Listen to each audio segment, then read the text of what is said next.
Hey everybody, it's Ty from K2 Data Science and Engineering. In this video, we're going to deploy our application so anybody can check it out. We will be using Heroku. Heroku is a cloud platform that enables developers to build, run, and operate applications entirely in the cloud. It takes care of a lot of the nitty-gritty server administration, so we don't have to. In order to get started with Heroku, you need to create an account. You can sign up for free. They have a free tier that allows you to run a certain allotment of hours per month of cloud instances.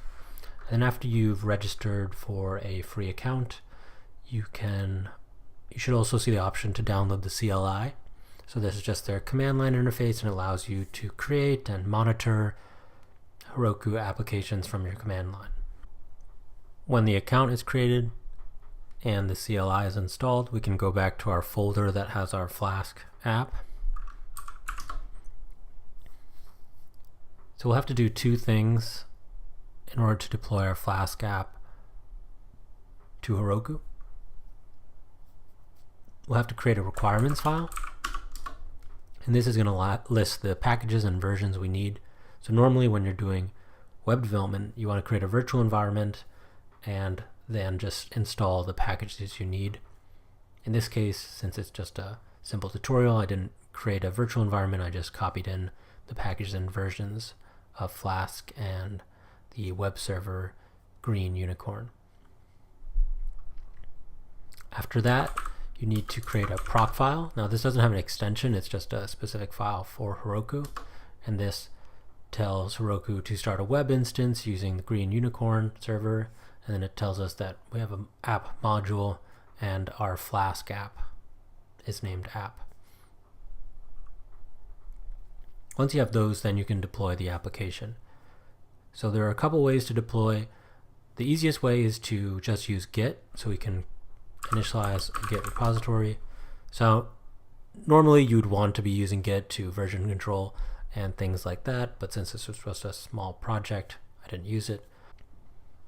Now that we have Git installed, we can create our Heroku app. So you can just type in Heroku create, and then we'll create a random application. They have this weird naming. So it's called thawing journey 86363.herokuapp.com, and then this is reference to the Git repo. So on to add our files.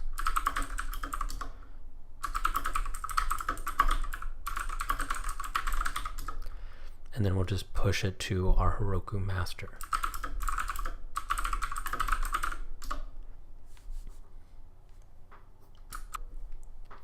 So you can see it's just going to install the packages, and then once that's done, we can actually go to this URL.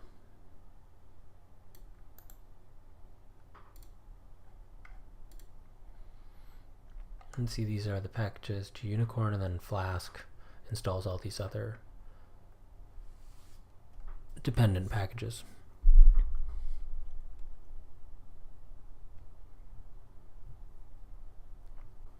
We can simply go to our web browser and paste in that URL.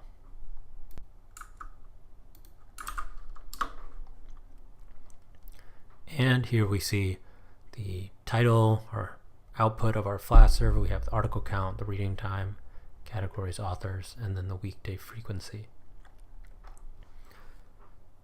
Now this application is not dynamic at all, right? This is just reading in the JSONs we created and then displaying it. Eventually you'd want to make an application that has ways to filter, aggregate, and has more depth to it and allows the end user to see the data differently from different perspectives instead of just what we've outputted to display the data in one way. That's it for this video. In the next video, we'll discuss how you would improve this pipeline if you were to move it into production.